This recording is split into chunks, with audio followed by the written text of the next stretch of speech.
जिस को पलटी मार के उधर जाना है तो चला जाए। थोड़े से ईमानदार लोग अगर एक जगह बटेंगे तो वही संविधान को बचाने की लड़ाई करेंगे। ये इम्तिहान की घड़ी हमारे लिए भी है और इस देश की जनता के लिए।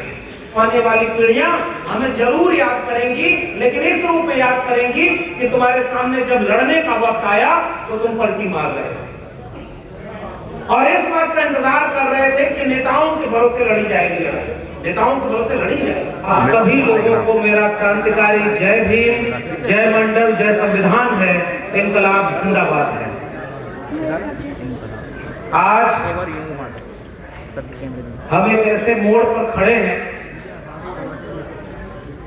जब इस देश में इस बात का फैसला होना है कि आने वाले वक्त में ये देश संविधान से चलेगा या नहीं चलेगा। ऐसे मोड़ पर इस देश में आज बिल्कुल लड़ाई सामने आर पार की है। अब वक्त इस बात का नहीं है कि यहां खड़े होकर या दिल्ली के ऐसे वातानुकूलित सेमिनार भवन में, इस सभागार में हम लोग इसलिए इकट्ठा नहीं हुए हैं यह समझाने और बताने कि आज इस देश में क्या समस्या है, कितनी मुश्किल है और देश के सामने खतरा क्या है। अगर इतने समय के बाद भी इस देश के बहुसंख्यक लोगों को अगर ये पता नहीं है कि उनके सामने खतरा क्या है, तो इसका मतलब वो खतरे से लड़ने के लिए अब तैयार नहीं हो पाएंगे। यानी अब वक्त इस बात का नहीं है कि इस मंच पर खड़ा होकर के ये गिनवाया जाए कि संविधान खतरे में कैसे है, संविधान कैसे भीतर से खोखला किया जा रहा है। इसलिए अब वक्त आमने सामने की लड़ाई का है और जो लोग भी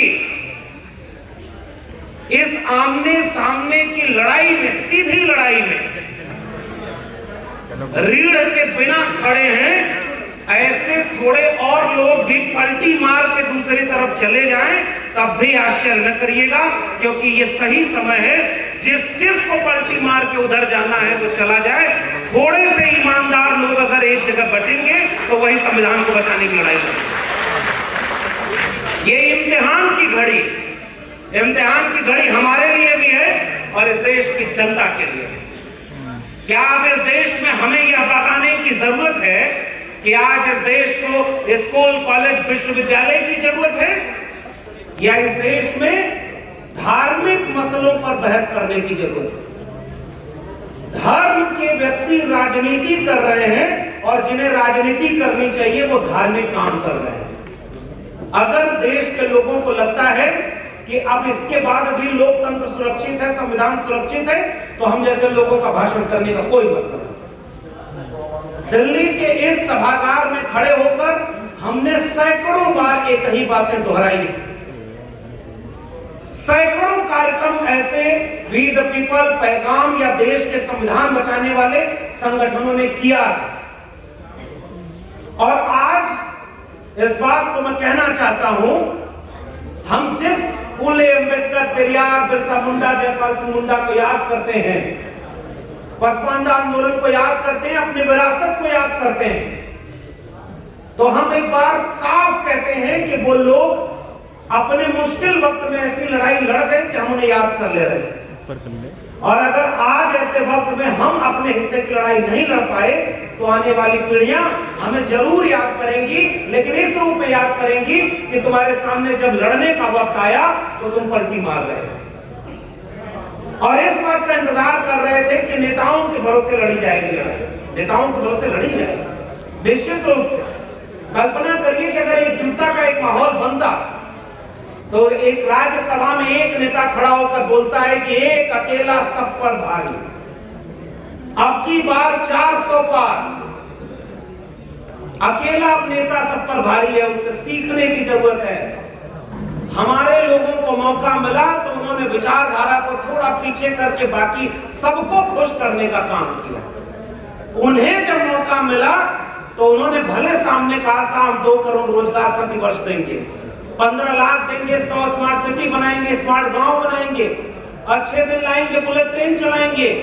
और लोगों का जब वोट ले लिया तो अपनी विचारधारा के लिए काम किया है और ईमानदारी से काम किया। उन्हें मंदिर बनवाना था और वही बनवाना था और देखिए बनवा दिया। सीख सकते हैं तो ये बात सीखे, ये बात हमारे नेता भी सीखे, कार्यकर्ता भी सीखे। उनके लोग उनके साथ खड़े हैं जब वो किसी दलित को या किसी महिला आदिवासी को राष्ट्रपति बनाते हैं। मध्य प्रदेश में किसी ओबीसी यादव को ले जाकर के मुख्यमंत्री बना देते हैं और मुख्यमंत्री को उठा करके मार्गदर्शक मंडल में डाल देते हैं।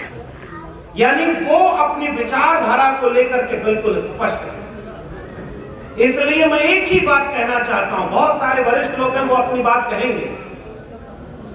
हम लोग दिल्ली विश्वविद्यालय में पढ़ाते, 14 साल पढ़ाया और ऐसे ही सामाजिक न्याय और संविधान की बात करने के चलते उस नौकरी से निकालकर बाहर कर दिया गया। तो जब हम हक और अधिकार की लड़ाई लड़ना शुरू किए थे तो हमें पता था कि इसका अंजाम यह होगा, लेकिन इसका अंजाम जानते हुए भी हमने अगर कोई जोखिम उठाया तो यह सोचकर जोखिम उठाया था कि मंडल कमीशन और भारत का संविधान न होता तो हमारे हाथ में कलम और किताब ही नहीं होती तो प्रोफेसर की नौकरी कैसे मिलती।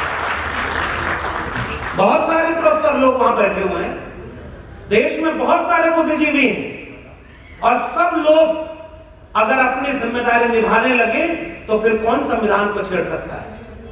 लेकिन हकीकत यह है कि इतने मुश्किल वक्त में आज कौन सा खतरा सामने नहीं है। रोज ईवीएम पर प्रेस कॉन्फ्रेंस कर रहे हैं हमारे साथी लोग, ईवीएम उनके हाथ में है, मीडिया उनके हाथ में है, सोशल मीडिया को वो कंट्रोल कर रहे हैं, उनके पास 1000 संगठन है जो गांव तक पहुंच रहे हैं। हर मोहल्ले में भागवत कथा हो रही है जिसका अंत इस बात से होता है कि जो राम को लाए हैं हम उनको लाएंगे, और राम भक्त इससे आहत नहीं होते। वो कभी नहीं कहने जाते कि नहीं नहीं ये गलत हो रहा है। उनके धर्म के मानने वाले लोगों ने कहा कि ये राजनीति हो रही है, लेकिन फिर भी उनको कॉन्फिडेंस है कि चुनाव नहीं जीतेंगे। लेकिन एक बात बताइए, अगर एक अकेला सब पर भारी था, उन्हें इस बात का